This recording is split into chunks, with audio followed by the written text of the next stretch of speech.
una orientación práctica que hacemos en nuestro laboratorio con esta evaluación. Lo primero, empezar diciendo que es una arritmia que es difícil, hay que admitirlo. Aquí estos son datos del último registro nacional. Como vemos, es una arritmia que es, junto con la TV no isquémica, la que menos laboratorios tratan. Solo aproximadamente la mitad de los laboratorios nada más se meten con este tipo de arritmia macroreentrante. Aquí están incluidas derechas e izquierdas, es decir, izquierdas solas, probablemente sería incluso menos, ¿no?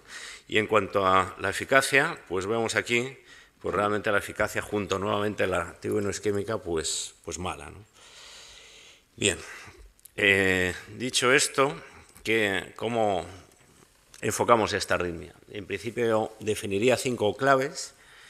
La primera es tener ilusión para intentar acabar con ella y paciencia. Es una arritmia que hay que enfocarla con paciencia. Hay que prepararse, preparar al paciente. Luego hablaremos un poco de cartografía, de ablación y de imaginación. Empezaremos un poco con el principio, paciencia e ilusión. Hay que intentar enfocarla no muy apresuradamente. Solemos enfocarla en solo un caso ese día, y intentar, bueno, pues ir descansado, no ir demasiado embotado. Esto a veces no se cumple, la vida es compleja y nos lleva, pues a veces a hacer más de un procedimiento, por incumplir estas dos condiciones previas. También a veces uno se enfosca y bueno, pues cuando lo analiza posteriormente se da cuenta de cosas que no ha hecho o ha hecho mal, y en un segundo procedimiento pues se puede enfocar las cosas de distintas formas. Hay veces que los pacientes se presentan con lo que llamamos fluterío, empieza a saltar un flúter, otro tal, y no tiene que pasar necesariamente lo mismo en un segundo procedimiento. Tenemos soluciones también para esto que llamamos fluterío. Si hay tiempo luego en la discusión podemos comentarlo. Es decir, yo básicamente creo que es una arritmia organizada, igual que damos oportunidades con otras arritmias como la FA en hacer varios procedimientos. Yo animaría a los aquí presentes que también le den esta oportunidad. Bien, en cuanto a la preparación, pues bueno, no es muy diferente a otros procedimientos en la aurícula izquierda.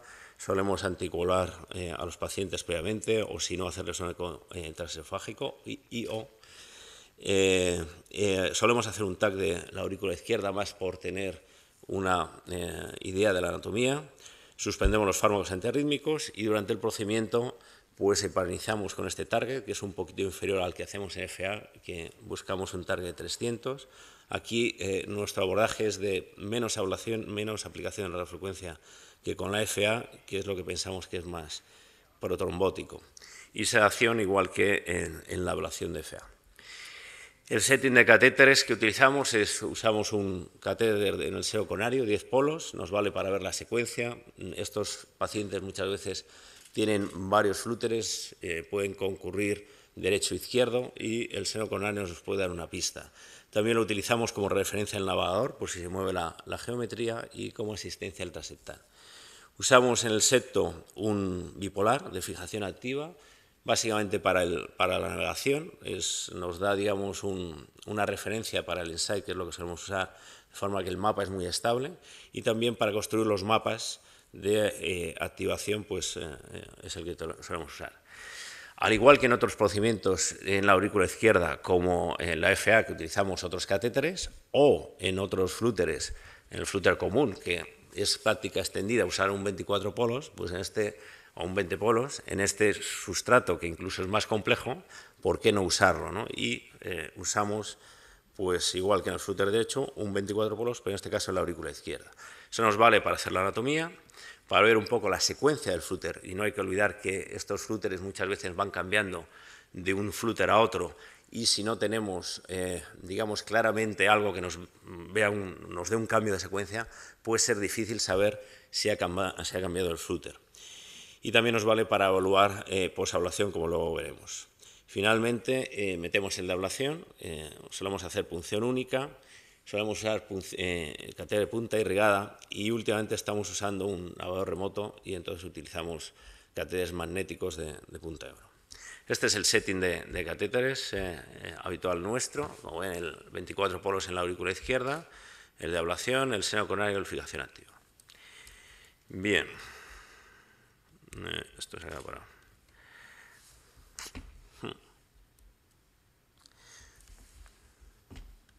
Se ha quedado parado.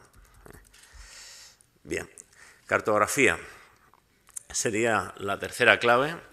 Hacemos activación y voltaje, que es lo que hace todo el mundo, pero también lo complementamos con cartografía, encargamiento, ciclos de retorno, que quizás lo que hacemos más diferente es intentamos reflejar los valores de esta cartografía sobre el navegador, y si da tiempo hablaremos un poco de otro tipo de cartografía, que es esto que pongo de EENP. Bien, en cuanto a las herramientas para hacer la cartografía, el polígrafo tiene que ser un poco ágil a la hora de poder medir ciclos de retorno, el estimulador tiene que sensar bien idealmente y podemos o debe poder dar anchuras de pulso a veces grandes, porque no es fácil capturar en algunas zonas. Navegador usamos el Naves, pero también se puede usar el Carto. Y bueno, como he dicho antes, en los últimos pacientes estamos usando un navegador remoto. Este es un mapa de activación que, como ven, pues lo rojo es lo más precoz, lo morado, azul lo más tardío, y es pues un ejemplo de un flúter perimetral. En este caso está claro. Si lo combinamos con el otro tipo de mapas que usamos, mapa de voltaje, que nos muestra una cicatriz amplia aquí en el techo de la aurícula izquierda, y el ciclo de retorno, en el cual lo blanco son ciclos de retorno 0, y lo rojo pues sería más 10 y así sucesivamente hasta el morado. Pues nos da claramente por dónde va la reentrada en este caso, y en este caso, pues tomando esta cicatriz y el anillo mitral, pues fue relativamente sencillo terminar este flúter. Aquí ven otro ejemplo y vemos lo mismo. Lo blanco es por donde va el circuito, es decir, estos mapas nos dan bastante información. Este es otro ejemplo, es un flúter también perimetral. Aquí daría la sensación que el circuito se va más atrás y llama la atención que la línea está hecha hasta esta cicatriz, ¿no? Cuando uno ve el mapa de ciclo-retornos, pues ve que realmente la activación a veces puede ser un poco confusa, no se orienta, pero el circuito realmente está pegado a la mitral.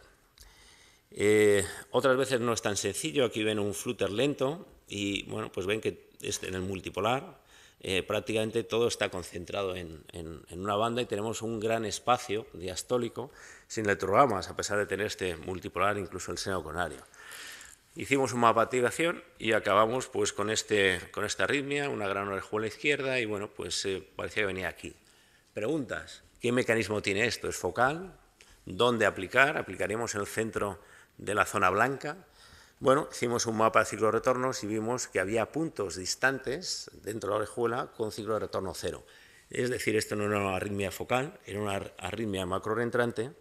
Y cuando ya con esta información hicimos un mapa de más alta densidad en esta zona, y ya ven que ya no es tan focal, ya hay zonas precoces y tardías, y bueno, pues de hecho, focalizando el mapeo ahí más, pues pudimos ver electrogramas diastólicos en distintas partes del ciclo, que, bueno, pues aplicando radiofrecuencia ahí, pues hubo una terminación de forma focal de la arritmia.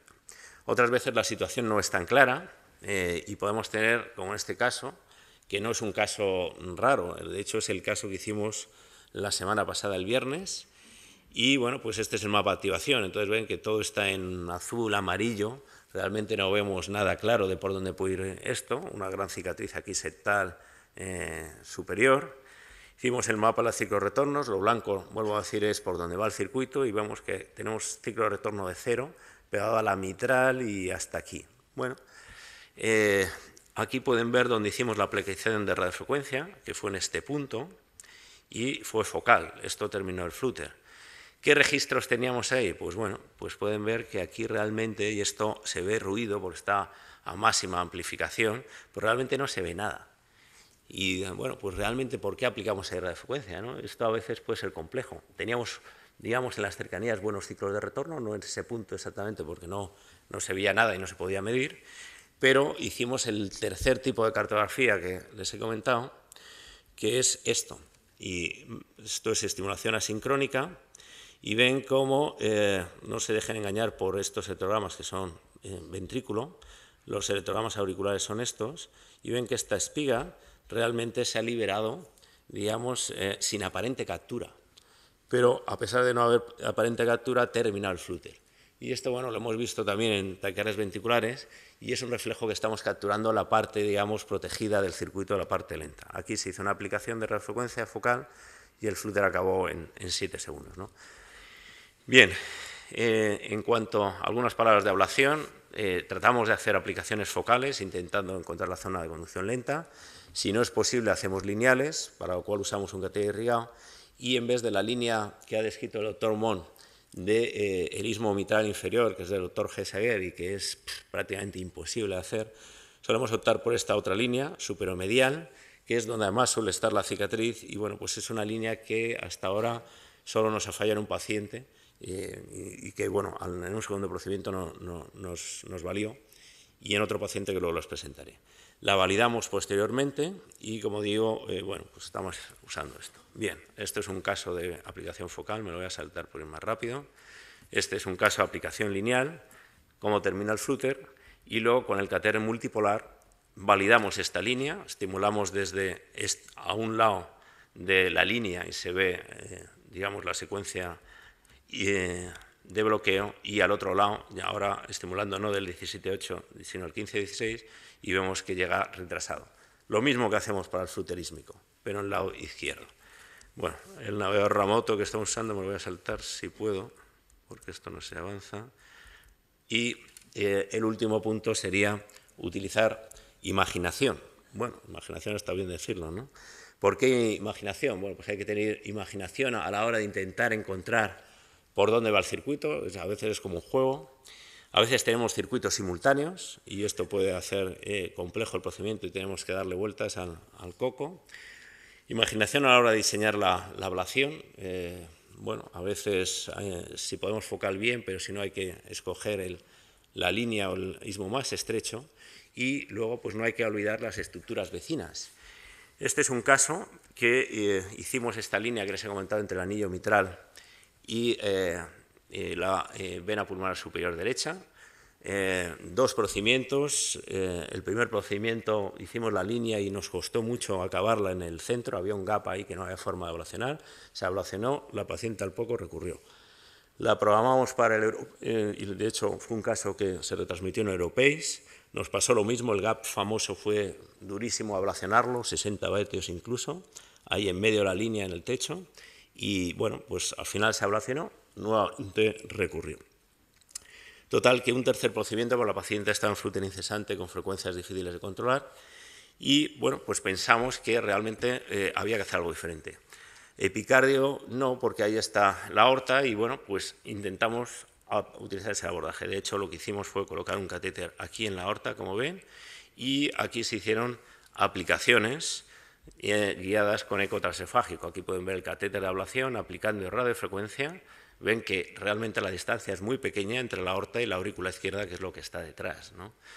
Y de hecho aquí pueden ver después de la aplicación con ahora el catéter en el otro lado, esto ya está más refringente de la aplicación, y en este punto el flúter acabó y bueno, pues la paciente no ha vuelto a presentarle. Es decir, a veces hay que utilizar abordajes no estándar.